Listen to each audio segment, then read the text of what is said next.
ako sa palengke. Ayan, bumibili ako ng chicken. Ayan. Ayan. Mura na lang yung ano dito, 120, 190 oh. Yung kanilang ano, manok. Ayan.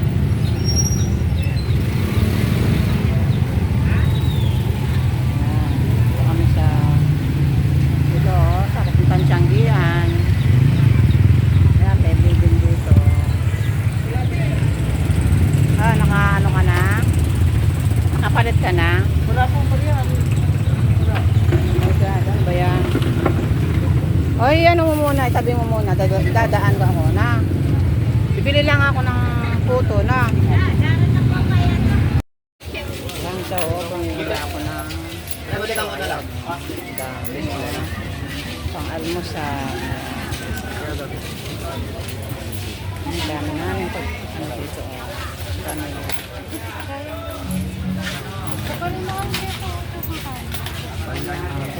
Ay, ni Kuya, magkano ka kahapit niya? Hindi lang parante. Kano po ini? 50. Salwa na pong madwa. Ayan ito, oh, nandito ako sa Manukan. Ayan. Ayan, dami nilang tindang isda. Ayan, mga seafoods. Ayan, ang aking suki. Daming mga ano dito. Galunggong, masa. Dalagang puti. Pagkadoble mo niya. Wala. Tara, mag-vlog ka ba dyan? Hello, mga lalab. Kumusta na kayo? Yan, Sunday morning.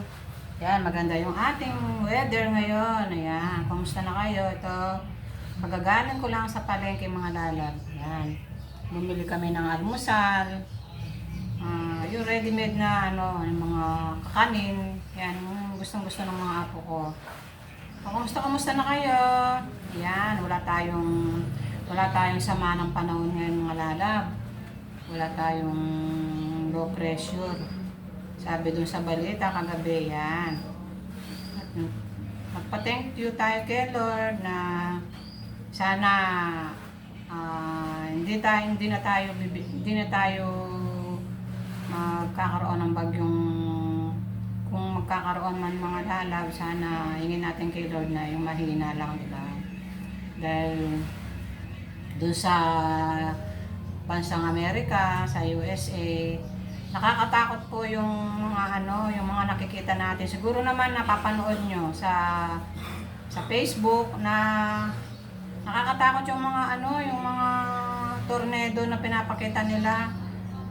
Sko, kung makikita mo yung umiikot-ikot na ganon. Lalo na yung mahilig na manood sa Facebook. Tingnan nyo dun sa Facebook na manood po kayo para maniwala kayo na talagang nakakatakot yung mga pinapakita nilang, siguro yun ay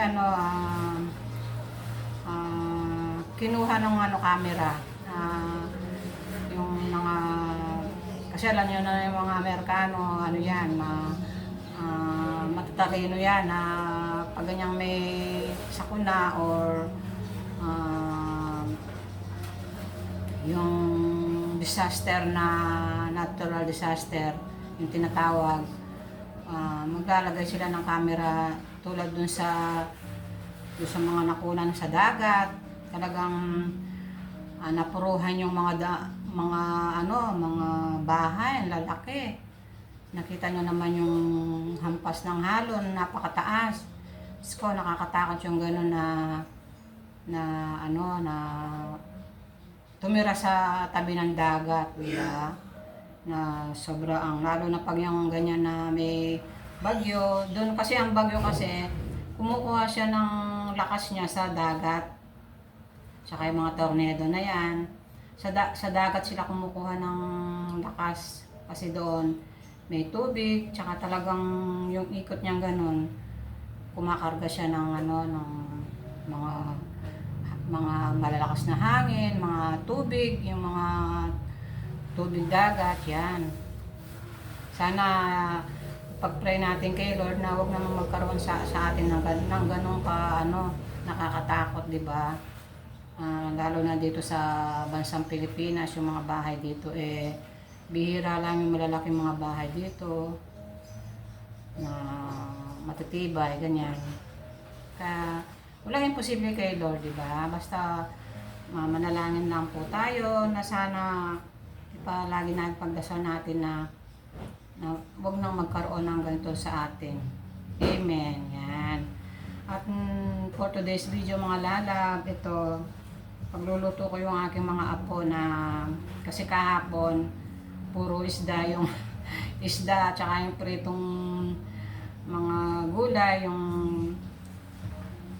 yung ano ba yun, yung papaya na piniprito ang tawag doon, yung parang ano, yung pwede siyang iulam, ano kasing tawag doon sa Kapampangan. Basta yung papaya na lalagyan nila ng ano, tapos yung pirito nila. Yun, gustong gusto ng mga apo ko yun. Ang dami nilang nakain kahapon. Bumili ang lolo nila ng ready-made lang naman yun. Kasi kung iluluto mo pa yun, maraming cheche-bureche. Kaya nagpabili na lang ako doon sa kanto namin. Kasi doon sa may kanto namin, dito sa tramo Kakutod, marami nagtitinda dyan, lalo na sa highway yan. Kaya ito, namalengke ako. Ngayon lang ako nakapamalengke. Ito, nagpabili yung mga apo ko ng ganitong pang-ulam. Ayan mga lalab, ito yung ating aadobo ngayon mga lalab. Ano to? 1 1/4 na, 1 1/4 kilo to. I-adobo ko na to hanggang bukas kanilang, hanggang 3 lang naman sila. Sila lang naman ang mahilig sa karne. Kaya ito, lulutuin ko ng lahat para bukas. Mamayang gabi, kung may matira, bukas almusal nila. Yan.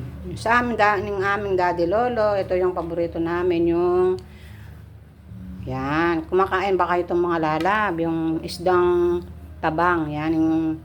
Yung ilog, yan. Ito yung nanggagaling sa mga ilog. Malinis naman to mga lalab kasi ito, ang pinanggalingan nito sa sa mga palayan, yan. Hinuli nila to sa ng palayan.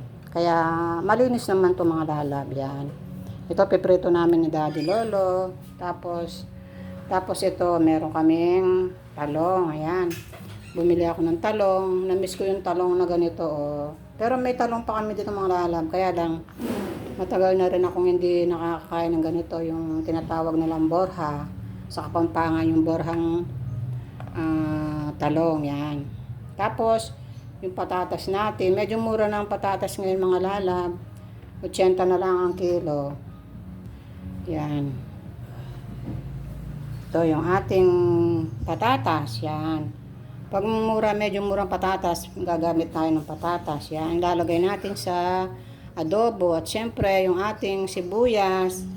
Yan, tsaka yung paminta natin doon, toyo. Ito. Yung ating toyo, yan. Tapos,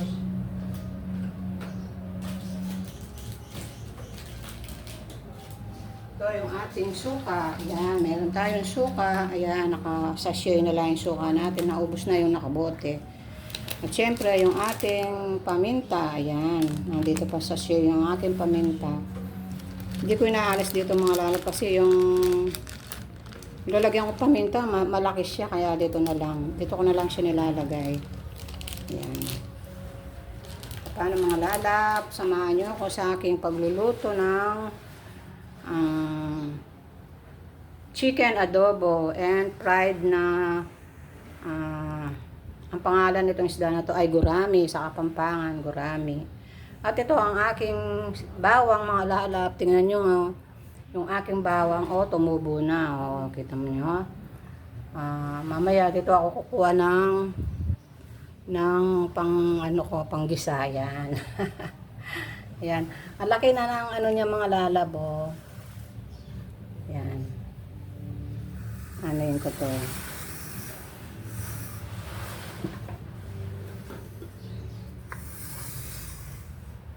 Yan.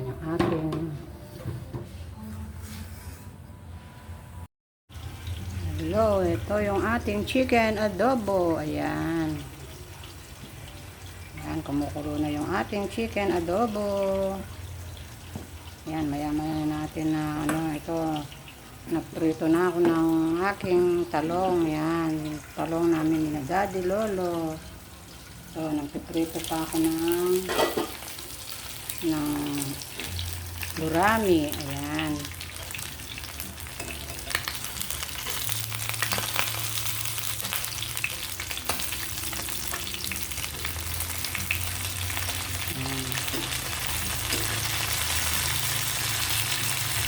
Matagal na rin kami dito nakain ng gurami. Lumilitaw lang itong mga lalapag gurami yung pag-ulan.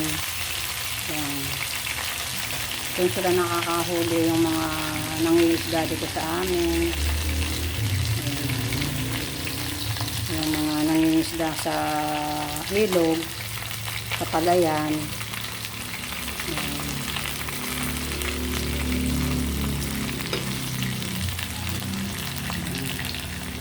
Takpan muna natin yung ating chicken adobo.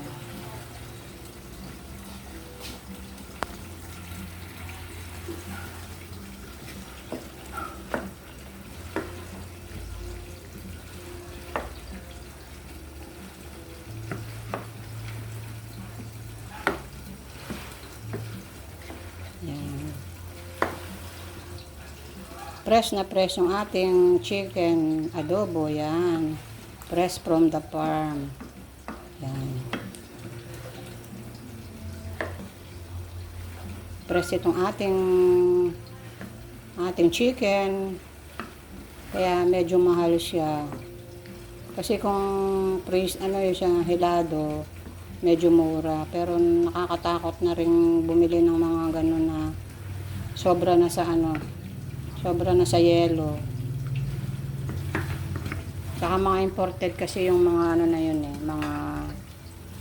mga chicken na naka-freezer.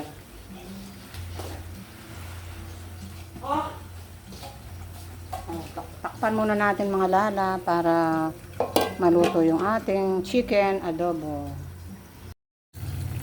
Ito, yung ating chicken adobo mga lala. Ito, luto na. At kakain na daw yung aking estudyante, yung aking apo. May practice na naman siya. Yung aking grade 10. Araw-araw meron silang practice. Yan, kaya ito, nagluto ako ng maaga para makakain siya. Yan. Takpan muna natin.